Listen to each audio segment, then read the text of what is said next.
Hello, Scorpio, Sun, Moon Rising, and Venus signs. Kamusta kayo? Sana po nasa mabuti kayong kalagayan. Welcome back po sa Star Tarot. At kung bago kayo dito, welcome din po kayo. Please subscribe, like, share my videos, and leave me a comment po kung naka-resonate kayo. Thank you. So, tingnan natin ang mga mensahe ni Universe for you today. We have the Emperor. Napakaganda kasi this is about stability. This is about organization, leadership, authority, focus. Napakaganda.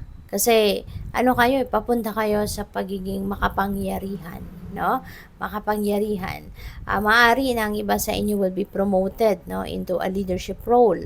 Pwede rin ang iba sa inyo, since this is a father archetype, maaaring ang iba sa inyo rito is also going to fatherhood.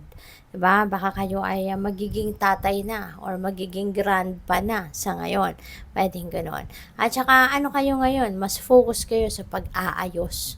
Focus kayo sa pag-organize, no, ng buhay ninyo, pati na rin ng pamilya ninyo, ng relationships ninyo, at ng kaperahan ninyo, trabaho, career, negosyo, kung alin man dyan ang magre-resonate sa inyo. Magiging focus ang karamihan sa inyo para dyan because you want to lay a solid foundation ngayon sa inyong, sa mga areas of life na yon, sa mga major areas of life na yon.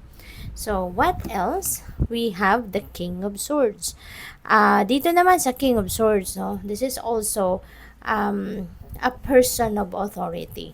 So, maaari talaga, Scorpio, it's either you're going to be dealing with someone na person of authority, or baka kayo yon na maaaring kayo talaga ay mapopromote to become a manager, to become a supervisor, to become a lead, yung ganon, no? So, pwedeng papunta kayo doon.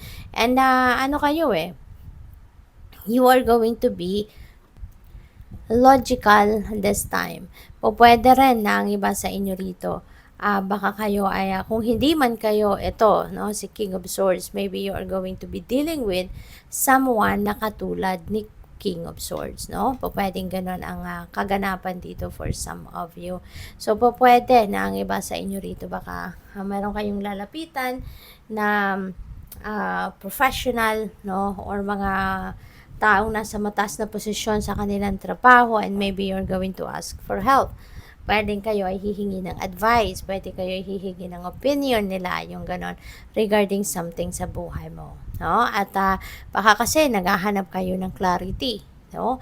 At maaaring ito na yung last resort ninyo, ito na yung parang ito na yung sa tingin ninyo or sa akala ninyo na ito na yung makakapag-seal, kumbaga, ng kung ano man ang katotohanan na hinahanap ninyo.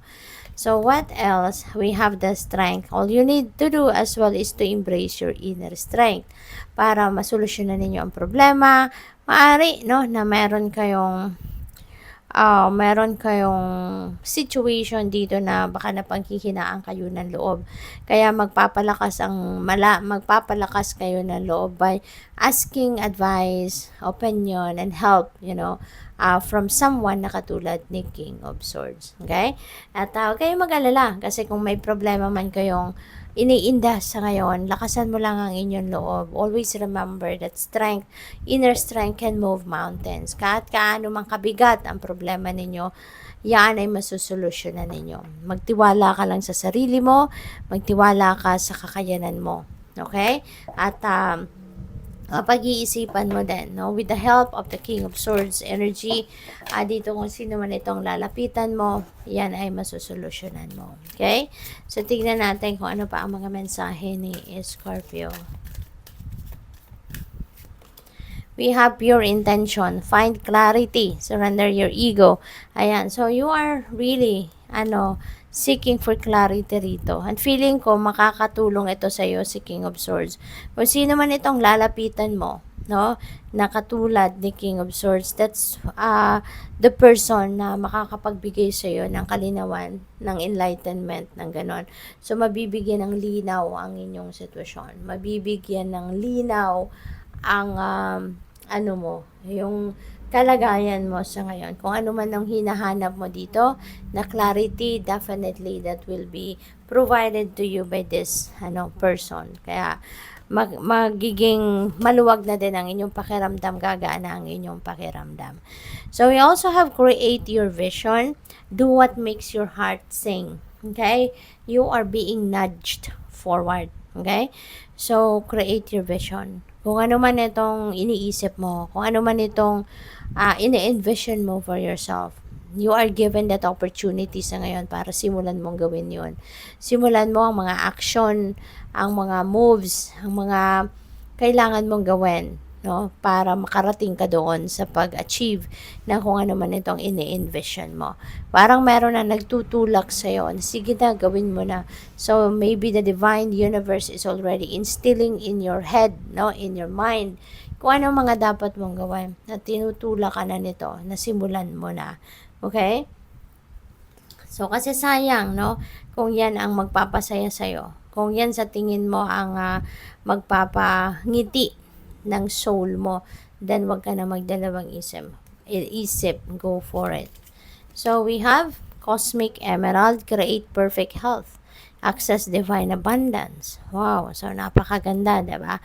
So, the reminder din ito para sa'yo na dapat lagi kang maging healthy, na dapat alagaan mo ang inyong sarili, 'di ba?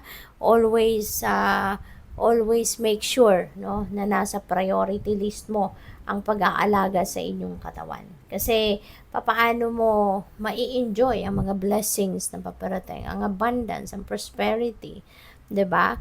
Kung hindi maganda ang inyong pakiramdam, kung may sakit kayo, kung you're a little under the weather, sayang din lang, 'di ba? Hindi mo naman mapapakinabangan or hindi mo mai-enjoy, hindi mo masisavor, hindi mo maa-appreciate, 'di ba? Ang mga blessings na ibibigay sa iyo ng universe kung hindi maganda ang inyong pakiramdam. Kaya dapat i-maintain ninyo yung good health ninyo. Alagaan ninyo ang inyong sarili. Okay? Para kumbaga, maano ninyo, ma-maximize ninyo lahat, 'di ba? Lahat ng blessings, lahat ng oras, lahat ng pagkakataon, no, na binibigay sa iyo. Good luck. Thank you for watching. Love and light. Namaste.